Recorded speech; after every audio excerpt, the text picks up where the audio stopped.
Hi guys. Well, we are home from Tennessee. Today is Saturday, May 26th. I think we got home late Wednesday evening. I spent all day Thursday cleaning up the RV, and then I spent all day Friday finishing packing, ta-da, my van. I took off on we'll call it my maiden voyage. This is a 1998 Road Trek 190 Versatile. When I got it, at 65,000 miles on it, and I haven't driven it a whole lot. Just haven't had time and haven't been home. Well, this may turn out to be a fiasco, but I figure, I'm just going to go and take it from there. So I filled up my freshwater tank yesterday with fresh water to get it sanitized. Turned on the pump. Pump's working gloriously, but no water. It trickled through. And it took me quite a while to figure it out, but what happened was outside, at the outside shower, some kind of a valve or something popped off. So all the water was running out there. So by the time we found it and got it fixed, the water had all drained out. Typical senior citizen moment here, guys. I recorded a big old long thing and realized I hadn't hit the record button. Anyway, I refilled it with the sanitizing water, flushed out my lines, and I was just going to let it set and soak for a little bit before I started it up again. And I kept hearing dripping. Well, some water line or something to the toilet was leaking. Oh, we drained her all out again, and I said, forget it. I'm not going to let this hold me back. I'm going on this trip. I'll just use the 5-gallon bucket trick in the commode. I know a lot of people do that. So, right now, I am staying in a city park in Superior, Nebraska. It's a very small town it's pretty close to the Kansas line. I had a very wonderful day. Got to spend the day with my granddaughter and come up for my great-granddaughter's first birthday. This is a really nice little city park. I'd walk you around, but I tell you what, I am so tired. I've been up since 5 this morning, and I pulled in here, and I'm ready just to call it a night. It was 95 degrees today, and I thought I'm going to plug in. I need the air conditioning. One more thing that we had problems with was getting the propane to the stove. But it took a minute and it finally kicked on. So I can at least make my coffee in the morning. The refrigerator works great. I haven't tried lighting it with propane because I don't know. I don't have anything in it right now. We'll see what happens. But I wanted to show you this park. It's out on the edge of town. There's the highway over there, but it doesn't get a whole lot of traffic. And I don't remember for sure how many sites there are. When I drove in here, my heart just sunk because I was so tired. I saw this site on freecampsites.net, and on there it says it's $5 a night, but I went on the website. It's actually free for the first 14 days. And if you stay after 14 days, they ask that you make a $5 a day donation. And most of us are willing to make a daily donation for electric. They're shared sites, so I picked the farthest one away. I wanted to be off by myself. Behind the trash barrel over there is a water spigot. It's not meant to be hooked up full time, but if you had one of those splitters, you could probably do that and share it with the campsite next to you. As you can see, the 3 campsites, there's 3 empty spaces between me and the nearest one, and that's perfect with me. It has 20 and 30 amp, and some have 50 amp. Then there's several more over there. There is a little pond that I saw some people fishing in. There's a huge dog run, and a very, very nice playground. I think I'm going to enjoy this, and I might possibly stay a second day. But as luck would have it, this is Memorial Weekend, and they're celebrating some kind of Victorian celebration. So I don't mind having neighbors, and I enjoy being at the celebrations. I may go into town for part of that. The problem will be getting back and if my campsite's still available. So, but we'll see. I'm going to take it one day at a time. That's what this trip is all about. This is just a trip with me. Like I said, it's my maiden voyage, a trip by myself. And I like to go about 30 miles a day, if that far, and just check everything. So I'll try to keep uploading things every day. A lot of things let my family know where I'm at, but wanted to update y'all. Good morning, everybody. Sunday morning, May 27th. I want to show you the view out my window. I'm still in that city park, but something happened overnight. Thank goodness I chose this spot. I'm just going to step around and show you. But about 8 or 9 o'clock last night, more campers started coming in. And we're pretty close. The one next to me, I've heard them banging doors and what have you, till fairly late. And then I really think the kids were just playing, but a couple of times the side of my van got hit, which that doesn't bother me. Kids are going to be kids. I'm going to step around and show you what the campground looks like this morning. Beautiful spot, but I'm going to pan.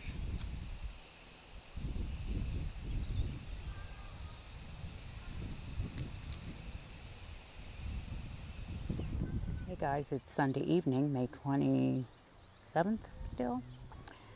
And I've decided to stay on at Superior an extra day, and I thought, well, before I upload this video, I'm going to show you this really, really cute little park. I'm way off in the distance down there. That's the little campground at that end, and it is very nice, very, very nice. They're close, but you know what? It's free, and when I looked at the sign-in book, because it's literally just like a spiral notebook binder, you sign in, tell what site you're staying at and how many days you're going to be there and where you're from, and that's all you do. And so I looked, a lot of them are from right here in Superior. But anyway, there's the campground. There's a nice little covered picnic area there, a playground with the new kind of equipment. I was looking at it this morning and reading the rules, and I thought, holy smokes. You know, I'm beginning to think maybe, are Americans really that dumb that we have to be told some of the most crazy things? I think it's, I know it's all about liability, but it's become, in my opinion, just ridiculous. But here, these are the playground rules. On the other side, it says read the playground rules. So, you know, there they have to tell the parents to make sure the playground equipment's not too hot, because parents nowadays aren't smart enough to do that. And then, good grief, how many of us did all those things it says not to do? Again, I know it's for liability, but I think it's just gotten to be crazy. Anyway, I actually kind of got a chuckle out of that. Here's another covered picnic area, and there are water spigots and trash receptacles all around the park. No dumpsters, just big old trash barrels. So I'm going to walk around and show you some of the other parts. Okay, there's an emergency phone. I'm finding those more and more at places. Anyway, that's for emergencies, I believe, and it's also a payphone. There's a restroom. The women's side has a sink and 2 stalls. Okay, here's another playground. This must be the playground for the smart parents. This is the old playground equipment we all love and remember as kids. The old wooden teeter-totters, old-fashioned swing sets. Look, I'm really surprised that somebody hasn't pitched a fit over that huge slipper slide. Look at that. Remember going down those great big old metal slipper slides? How fun that was. Especially if somebody threw some water up and you slid down that. And God forbid, look at the bottom. I'm going to go over there close so you can see. I hope nobody's shocked. Check that out. I don't know if you can tell how high it really is, but look, dirt. There's dirt and grass at the bottom. Oh my God. You know, nowadays they make them put so much stuff at the bottom of everything because of all the crazy lawsuits. And there's a smaller slipper slide for the little tykes. But again, grass and dirt. Hope they don't get too many grass stains. Sorry, but I just sometimes think Americans must be the dumbest people. Or they think we are. We're not. But, you know, they have to tell us every little thing to do. I'm going to look up before I end this video what the name of this park is. There's one of those digger tractors. My kids always enjoyed those. And a big old tank. And guess what, guys? It looks like kids are actually allowed to climb on that. That you don't see that much today. And I know you wouldn't see it in a city. But there's no sign saying to stay off. And I know my kids would be climbing all over that thing. Cool old tank. You know, if people will get out into rural America, small town America, you'll actually see things the way they used to be. It's like time sits still and people in the country may be a little smarter. But I know darn good and well my kids would be climbing all over that. And most of us would say, well, they fall off, they're going to learn their lesson, aren't they? Shouldn't have been up there anyway. That's pretty a cool old tank. Okay, I don't think I'm gonna go over to the other area, but look how beautiful that is. You could just have a picnic over there, off over in that direction. And you see a lot of these in really small city parks nowadays. They set up, they either have a nature trail with these workout centers, or they just have them set up. But I'll zoom in on it. There's all that exercise type equipment. Not what you're going to find in a big city zoo where you have a personal trainer standing right over you, adjusting how fast your treadmill's running and blah, blah, blah. But right there where people know how to do things all by themselves. There's also a disc golf setup. And, oh crap, I thought I saw a snake. There's a pond. We'll go over to the pond. Okay, and here's the pond. Now, notice there's no fence around it. Notice there's one little old wooden sign. People are smart enough to know. And then they have a fountain in the middle. And basically, my guess is that's to keep the water aerated, because they do allow fishing in this pond. Or you can just sit on the benches and enjoy nature. I don't know what's behind it, but just to sit back and look at those trees, you feel like you're out in the country.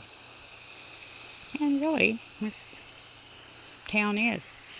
On either freecampsites.net or Camp Pendium, I can't remember, it mentioned that there were several 110 hookups all the way around the park.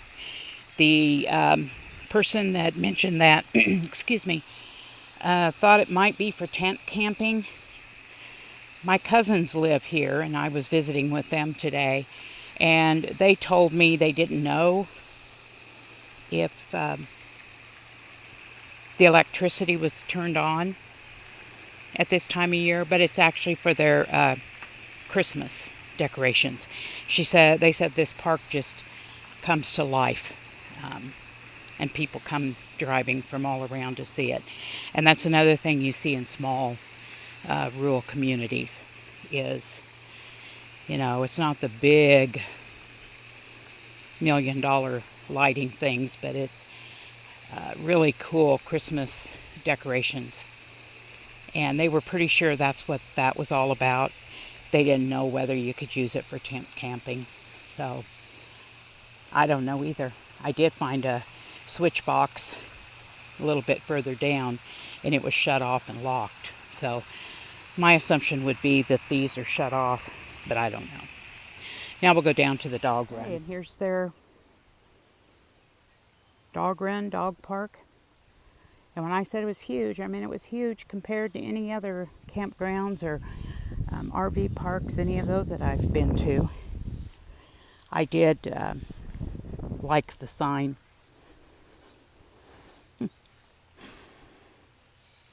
In other words, take care of it yourself, don't bother us. And yep, that's the way it ought to be. Don't be suing the park and everybody else. Just work it out amongst yourselves. But there's benches all along. You'll find water hydrants. Just a nice park. Disc golf is down there. I think it goes back behind the dog park. Over here. I think it goes way all around the park. So really nice park. Oh, and then I'll just pan back around. There's the playground for people that need to know how to take care of their kids on equipment. And not all the sites are full tonight. So we'll see what happens as nighttime comes around. I did go downtown earlier today to see if there was a lot of activity, but mostly what I saw was people that were out picnicking and going to the lakes and stuff like that. So I didn't see.